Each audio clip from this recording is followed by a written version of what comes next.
Audio 5। Deshbandhu Chittaranjan Das. लेखक वेदमूर्ति तपोनिष्ठ पंडित श्री राम शर्मा आचार्य। नवयुवकों का संगठन। नागपुर कांग्रेस से लौटते ही दास बाबू ने असहयोग कार्यक्रम की सफलता के लिए प्रयत्न आरंभ कर दिया। सबसे पहले उन्होंने उत्साही कार्यकर्ताओं की आवश्यकता अनुभव की। 10 और 11 जनवरी को उन्होंने विराट सार्वजनिक सभाओं में भाषण किए और बंगाल के छात्रों से अपील की कि वे मातृभूमि की पुकार सुनकर कार्यक्षेत्र में आएं। इसके फलस्वरूप सबसे पहला दल बंगासी कॉलेज से आया। इसके पश्चात रिपन कॉलेज, सिटी कॉलेज और विद्यासागर कॉलेज के छात्र भी बाहर आ गए। उन्होंने छात्रों से कहा कि उनकी पढ़ाई 1 या 2 वर्ष के लिए रुक जाए तो कोई बड़ी हानि न होगी, परंतु स्वराज्य युद्ध में भाग लेना प्रत्येक देशवासी का कर्तव्य है। शिक्षा संस्थाओं के बहिष्कार का अर्थ इतना ही नहीं कि पढ़ना लिखना बंद करके घर में बैठे रहें अथवा आवारागर्दी करें, वरन छात्रों को शहरों और ग्रामों में असहयोग के कार्यक्रम और अन्य आवश्यक कार्यों का प्रचार और संचालन करना चाहिए। कुछ छात्रों ने यह भी कहा कि ऐसा राष्ट्रीय कॉलेज होना चाहिए जहां सरकारी कॉलेजों को छोड़ने वाले छात्र अगर चाहें तो अपनी पढ़ाई जारी रख सकें। श्री दास ने इसको भी उचित समझा और मौजूदा कॉलेजों से बातचीत की कि उनमें से कोई राष्ट्रीय कॉलेज की जिम्मेदारी लेने को तैयार है या नहीं। जब उन सबको टाल मटोल करते देखा तो एक नया ही कॉलेज स्थापित करने का निश्चय कर लिया। लगभग 1 मास के भीतर ही सब व्यवस्था करके बंगाल नेशनल कॉलेज की स्थापना कर दी गई, जिसके प्रधानाध्यापक श्री सुभाष चंद्र बोस बने। महात्मा गांधी ने कलकत्ता आकर स्वयं इसका उद्घाटन किया। श्री सुभाष चंद्र बोस दास बाबू के संपर्क में इसी समय आए और यह घटना भी हमारे नवयुवकों के लिए बड़ी प्रेरणाप्रद है। वे सन 1919 में ICS की परीक्षा देने विलायत गए थे। वहां उन्होंने समस्त 1920 में परीक्षा पास कर ली, जिसमें समस्त परीक्षार्थियों में उनका नंबर चौथा रहा। इस पर उनको उसी समय भारतीय सिविल सर्विस में स्थान मिल गया, पर वे कैम्ब्रिज का BA भी पास करना चाहते थे, इसलिए कुछ महीने के लिए इंग्लैंड में रुक गए। उसी समय नागपुर कांग्रेस ने असहयोग का प्रस्ताव पास किया और देशबंधु चित्तरंजन दास ने बंगाल के युवकों का देश सेवा के लिए आह्वान किया। जब यह समाचार इंग्लैंड में अध्ययन करते हुए सुभाष ने पढ़ा तो उनको भी यह अनुभव हुआ कि इस अवसर पर उनका स्थान कलेक्टर और कमिश्नर की कुर्सियों पर नहीं, वरन उन देशभक्तों की टोली में है जो अपने भविष्य का ख्याल छोड़कर मातृवेदी पर अपना सर्वस्व अर्पण कर रहे हैं। बस उन्होंने 16 फरवरी 1921 को ही श्री दास को एक पत्र भेजा, जिसमें भारत के राजनीतिक आंदोलन में भाग लेने की हार्दिक अभिलाषा प्रकट की थी। संभवतः आप मुझे नहीं जानते, परंतु याद करने पर शायद आप मुझे पहचान लें। मैं आपको एक अत्यंत महत्वपूर्ण बात लिख रहा हूँ, परंतु इससे पहले मुझे अपनी वफादारी का प्रमाण देना चाहिए। मेरे पिता बाबू जानकी दास बोस कटक में वकालत करते हैं। मेरे एक बड़े भाई श्री शरद चंद्र बोस कलकत्ता हाईकोर्ट में बैरिस्टर हैं। हो सकता है आप मेरे पिता को भी जानते हों, परंतु मेरे भाई को तो अवश्य ही जानते होंगे। मुझे सरकारी नौकरी बिल्कुल पसंद नहीं है। मैंने अपने पिता और भाई को लिख दिया है कि मैं सरकारी नौकरी से इस्तीफा देना चाहता हूँ, परंतु अभी तक मुझे उनका कोई उत्तर नहीं मिला है। उनकी अनुमति प्राप्त करने के लिए मुझे यह बतलाना पड़ेगा कि सरकारी नौकरी छोड़ने के बाद मैं क्या करूँगा। अगर मैं देश सेवा करना चाहता हूँ तो बहुत से काम कर सकता हूँ, जैसे नेशनल कॉलेज में पढ़ा सकता हूँ, अखबारों का संपादन और प्रकाशन कर सकता हूँ, जनता में शिक्षा प्रचार कर सकता हूँ। देश की स्थिति सबसे अधिक आपको मालूम है। मुझे पता चला है कि आपने ढाका और कलकत्ता में नेशनल कॉलेज खोले हैं और अंग्रेजी तथा बंगला दोनों भाषाओं में स्वराज्य नामक पत्र निकालना चाहते हैं। मैंने यह भी सुना है कि देश के कई स्थानों में ग्राम संगठन आरंभ किए जा चुके हैं। मैं यह जानना चाहता हूँ कि आप मातृभूमि की सेवा के क्षेत्र में मुझे क्या काम दे सकेंगे। मेरी शिक्षा अथवा अनुभव अधिक नहीं है, परंतु मुझमें एक नवयुवक की शक्ति है। मैं अविवाहित हूँ। जहाँ तक अध्ययन का संबंध है, मैंने कलकत्ता में और यहाँ इंग्लैंड में भी दर्शन शास्त्र का अध्ययन किया है। देशभक्ति की जो लहर आपने भारत में उठाई है, उसने ब्रिटेन को भी स्पर्श किया है। यहाँ भी मातृभूमि की पुकार सुनाई पड़ रही है। इस समय ऑक्सफोर्ड के एक मद्रासी छात्र ने अपनी पढ़ाई बंद कर दी है। वह अपना काम आरंभ करने भारत वापस जा रहा है। कैम्ब्रिज में कभी कुछ नहीं किया गया है। हालांकि असहयोग के बारे में यहाँ चर्चा काफी हो रही है। मेरा विश्वास है कि अगर कोई मार्ग प्रदर्शन करें तो दूसरे लोग उसका अनुगमन अवश्य करेंगे। मातृभूमि की बलिवेदी पर बलिदान करने वाले आप प्रमुख व्यक्ति हैं। मैं अपनी आत्मा, शिक्षा, बुद्धि, शक्ति और उत्साह, जो कुछ भी मेरे पास है, इसके साथ अपने को आपके समक्ष प्रस्तुत करता हूँ। मातृभूमि के चरणों में समर्पित करने के लिए मेरे पास अपने शरीर और अपनी बुद्धि के अतिरिक्त और कुछ नहीं है। यह था श्रीदास के आत्म बलिदान का प्रभाव कि उसने 6000 मील दूर बैठे हुए युवकों के हृदय में खलबली मचा दी। कहाँ तो ये लोग भारतीय सिविल सर्विस की ऊंची ऊंची नौकरियां प्राप्त करके ठाट बाट का जीवन बिताने का स्वप्न देख रहे थे, और कहाँ दास बाबू की अपील की प्रतिध्वनि सुनकर जन आंदोलन में कूदने और जेल जाने को उतावले होने लगे। वास्तव में एक सच्ची आत्मा जिस समय जागृत हो जाती है, वह अन्य अनेक आत्माओं की भी निद्रा भंग कर देती है। इसलिए संसार में आत्मत्यागी महापुरुषों का सम्मान किया जाता है, पूजा की जाती है, जिससे उनका उदाहरण देखकर अन्य व्यक्तियों को भी प्रेरणा मिले और सेवा तथा त्याग की महान परंपरा अग्रसर होती चली जाए। मातृभूमि की वेदी पर सर्वस्वर अर्पण। इस प्रकार मातृभूमि की वेदी पर श्री दास ने अपनी धन संपदा और सुख सुविधा को ही अर्पण नहीं किया, पर उन्होंने यह भी निश्चित किया कि उनका समस्त परिवार भी इस महायज्ञ में पूरी तरह भाग लेकर अपने को देशोद्धार के लिए बलिदान कर दें। इसलिए जब दिसंबर 1921 में प्रिंस ऑफ वेल्स के स्वागत का बहिष्कार करने की तैयारी की जाने लगी और जनता ने उसमें भाग लेने को कम उत्साह दिखलाया, तो दास बाबू ने पहले अपने पुत्र को सत्याग्रह करके जेल भिजवाया और फिर अपनी पत्नी श्रीमती बासंती देवी और बहन उर्मिला देवी को भी भेज दिया। ये दोनों महिलाएं बाजार में घूमकर खादी बेचने लगी और साथ ही लोगों से 24 दिसंबर को प्रिंस ऑफ वेल्स के आगमन के अवसर पर हड़ताल करने की प्रेरणा भी करती जाती थीं। पुलिस के एक अधिकारी ने उनको रोका और गिरफ्तार करके थाने में ले गया।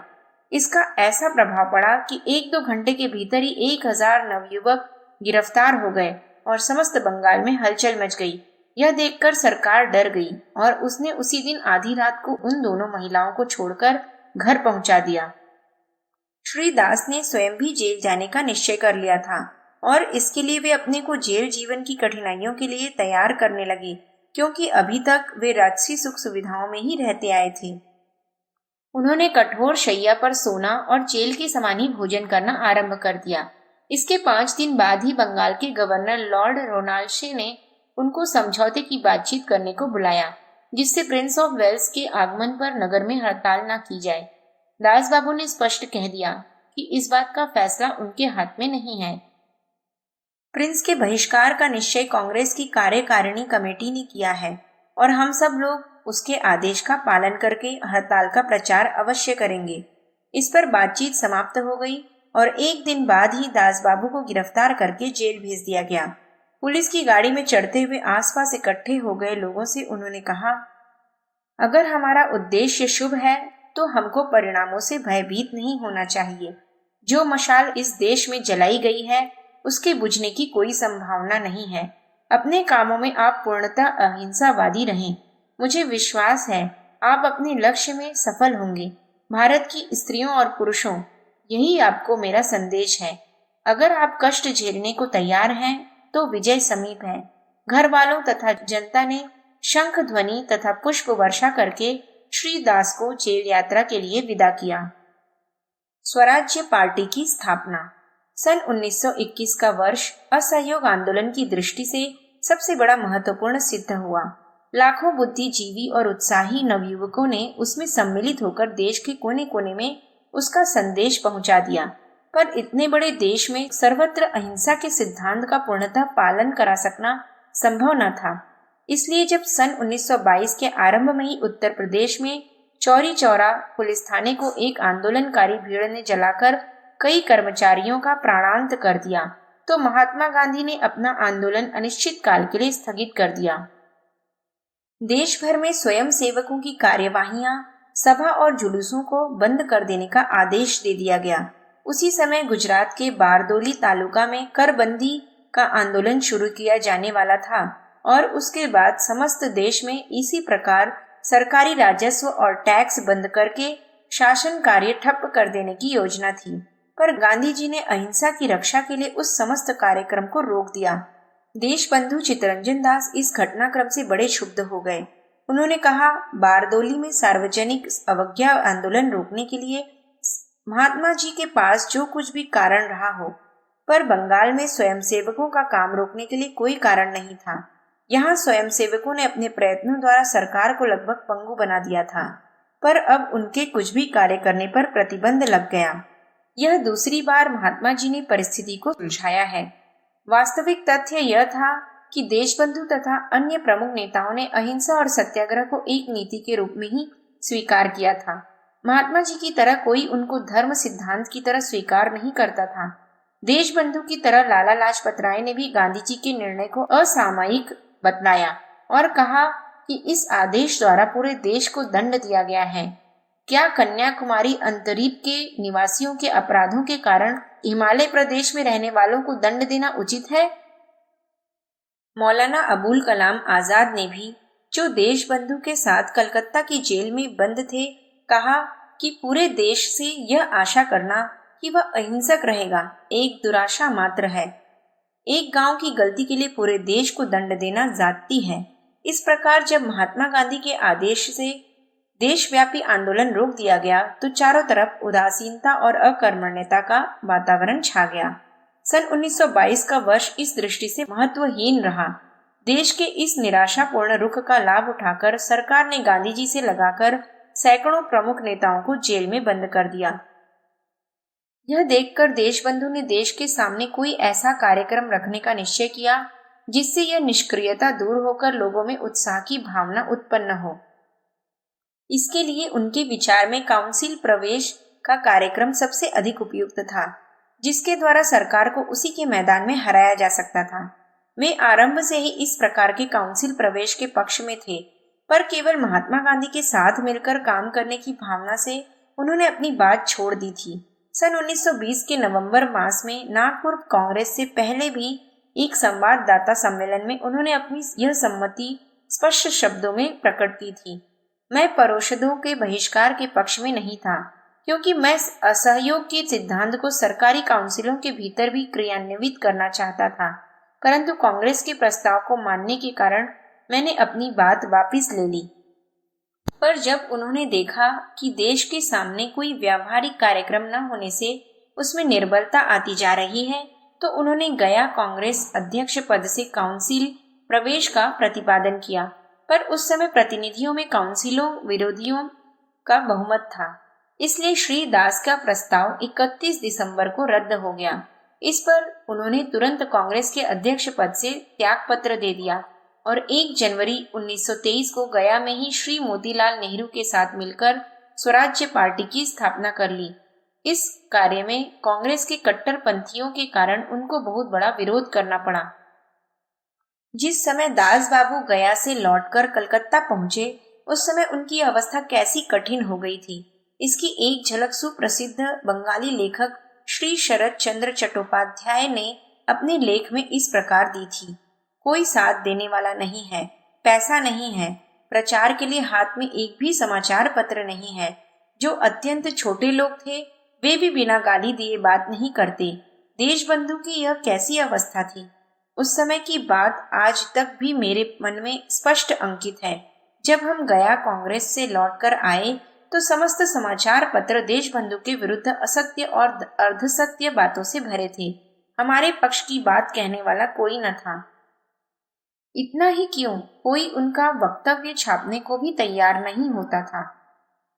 जिस घर में एक दिन लोगों को बैठने को जगह नहीं मिलती थी, उसमें मित्र या शत्रु किसी की पदरज भी अब स्पर्श नहीं होती थी।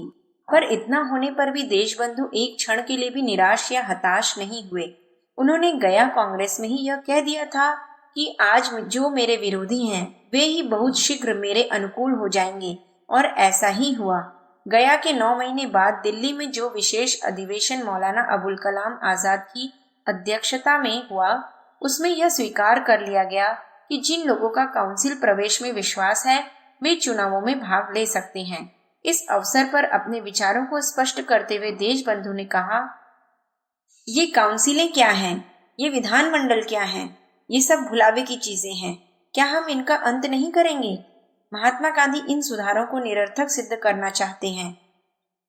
मैं भी उन काउंसिलों में जाकर यही करना चाहता हूँ। इसे कार्य रूप में परिणत करने का एकमात्र उपाय यही है कि काउंसिलों में जाकर सरकार के लिए काम करना असंभव कर दिया जाए। मेरा उन लोगों से कोई संबंध नहीं है जो पद प्राप्ति के लिए अथवा छोटे मोटे लाभों या स्वार्थ पूर्ति के लिए वहां जाते हैं। मुझे इससे नफरत है, घृणा है। मेरा तो यह कहना है कि या तो मैं वहां उन सुधारों को नष्ट करने के लिए जाऊं जो कि हमारा खून चूस रहे हैं, या बिल्कुल ही न जाऊं। और बंगाल प्रांत के चुनावों में अभूतपूर्व विजय प्राप्त करके उन्होंने जो कहा था उसे पूर्ण रूप से पालन करके दिखा दिया। उनके प्रभाव और परिश्रम से प्रजा की तरफ से चुने जाने वाले सदस्यों की लगभग सभी सीटें उनके दल वालों को मिली।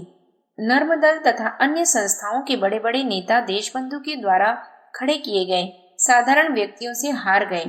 पर जब बंगाल के नए गवर्नर लॉर्ड लिंटन ने श्री दास को नया मंत्रिमंडल बनाने के लिए आमंत्रित किया तो उन्होंने उत्तर में लिखा, हमारी पार्टी के सदस्य सुधार अधिनियम के अंतर्गत सभी कानूनी अधिकारों का उपयोग वैधात्मक शासन प्रणाली का अंत करने के लिए करने का निश्चय कर चुके हैं।